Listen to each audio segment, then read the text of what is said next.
Hello everyone, I'm Steve Savant, syndicated financial columnist and money color commentator.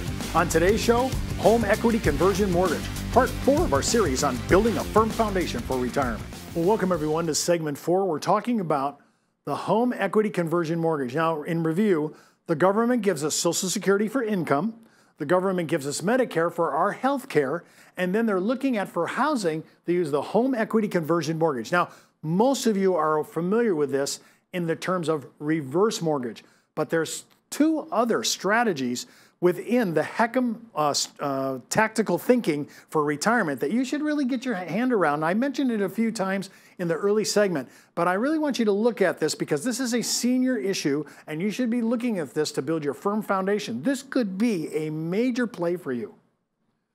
Now, first of all, you need to be minimum age 62 to take advantage of home equity conversion mortgage, or HECM. And you need to have this home that you're going to use this for as your prime residence. And number 3, you still have to pay property taxes. You still have to pay homeowners insurance. You still have to pay any HOA fees, and you have to keep the home maintained in good condition. So most of us are saying, well, we do that, Steve, we understand that.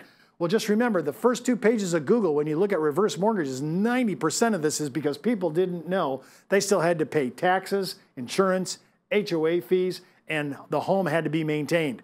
Now you have to go to counseling. $125 is probably the average price right now to go to what's called HECM counseling. They fully disclose it to you. They give you all the disclaimers and they walk you through it to make sure you actually understand what you're doing and what the provision can do for you. Now remember, these are both, HECM is under HUD and it's fully insured by the FHA.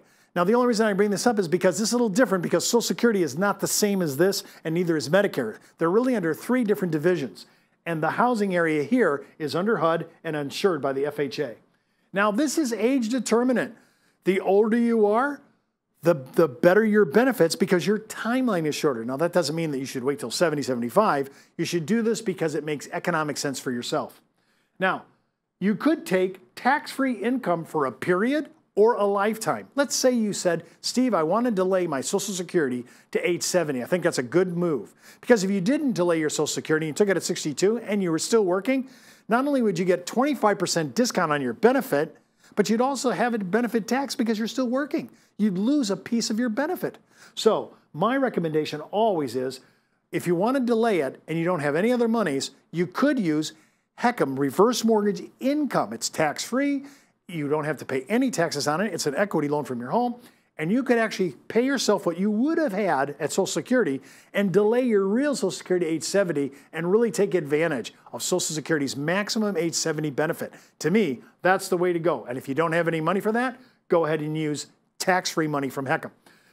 You could take this. Remember, I have people say, hey, I'm going to do this for the next 8 years. What do I do at the end of the 8th year? You could either stop taking HECM payments, loans against your home. You could go ahead and continue those payments forever. You could pay those payments back. There's a lot of flexibility, but a lot of people say, hey, I'm so used to getting it for the last 8 years, I'm just going to use it for lifetime benefit. So now I can go ahead and I can get tax-free income that will not show up on my Social Security provisional income test. And that means that those 2 products, and of course I'm assuming you don't have anything else, you probably do, but those 2 products would actually go tax-free if that's all you had was HECM home loan income and Social Security. Of course, many of us have other incomes like qualified plans, and that would cause our Social Security to be taxed. But HECM itself will not. It's tax-free income. You could set this up for life. And then the second one is you could actually buy a home. I know this is going to sound just unbelievably astonishing. You could buy a home for half the price. If you're 62 years old, the HECM line of purchase is the cap is $636,150. That's the limit, the top end that you could purchase a home on. So if a 62-year-old male and female came and they said, I want to buy a home at $636,000 right at the HECM limit, they'd have to put down somewhere around $315,000, single deposit, and they have no more mortgage payment. Now, a big asterisk behind that is you can't just have an open-ended contract like that, so they're going to actually have a due date for the mortgage way off into the future. In my case, they're going to say, when will you turn 100? And of course, When my wife and I did this, she's the younger, so they looked at her life. They looked at when she's going to turn age 100. They added 50 years to that, and they said, yours will be due, and I'm just going to give you the roundabout figure, in the year 2100. Think about that. In the year 2100, that's when it's going to be due. I'm pretty sure I won't be here even with the great mortality revolution. So, and then the last one is an appreciating line of credit. Now, most of us, before we became seniors, and we had any kind of equity line of credit in our home, we always had to pay the interest. You usually had a 10-year note. The note was totally tied to the correlation of our market value of our home. It could be called in a down market, and many of them were in 2008 during the housing crisis. So you just got to remember that there's no FHA to this. So when you're dealing with HECM equity lines of credit, it has an appreciating line of credit. Any unused portion is appreciating right now in 2017, and this could change every year. It's at 6.1% for 2017. So if I just let it roll, I have nothing that I know in the market that's going to appreciate at that number. So I think this is a huge and wise decision to at least have an appreciating line of credit. You may never use it. You may never need it. But if you did need it, this is a great financial backstop. You don't have to pay annual interest. There's a lot of cool things about this. We'll get into in a second. So first thing I want to do, no matter what I talk about in this next 4 or 5 minutes, I want to eliminate your mortgage. We're the first generation coming into retirement, the baby boomers, coming in with mortgages. And I'm telling you, it's going to complicate your cash flow, and you're not going to have the lifestyle that you really thought you'd have in retirement. So the first thing we want to do with any of the HECM strategies is first eliminate my mortgage payment. Remember, I'm not eliminating property taxes, still got to pay that. My homeowner's insurance, still got to pay that. HOA fees and maintain the home, I got to still do all that. But I don't have a payment, and that'll free up a chunk of money on your budget. And I want to be able to delay Social Security till age 70, so I'm going to take my tax-free income to do that. And it doesn't count for Social Security tax, and you don't have to pay it back. So I eliminate my mortgage.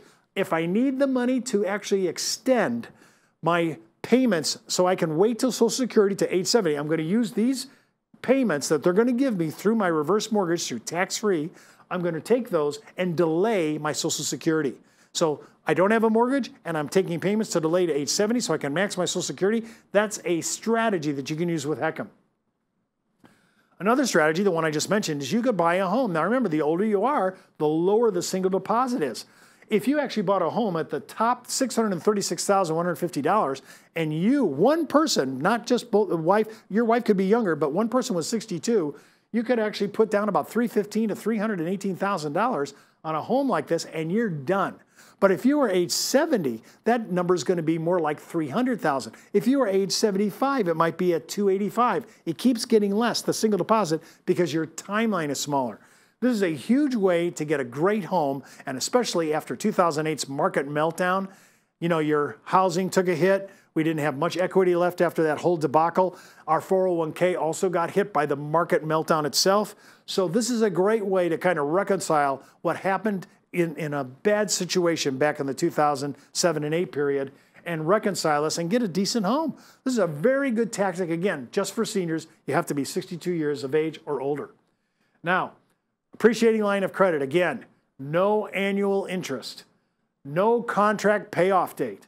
It's insured by the FHA. You don't have to pay it back. Anything you borrow, and the current 2017 appreciating rate of return for unused portion of the loan is 6.1%. Now, the reason I bring this up is because this is a powerful tool. I love to have this so that if everything else goes down negatively, my stock market account goes down, I have money problems in other areas, I always have this as my final place, my backstop, my final financial reserve. And this is a great account. And remember, some people actually use this for long-term care. They can't get a long-term care policy. They have too many impairments. They tried the hybrid life and LTC or the hybrid annuity LTC, and the math didn't work. And that happens sometimes.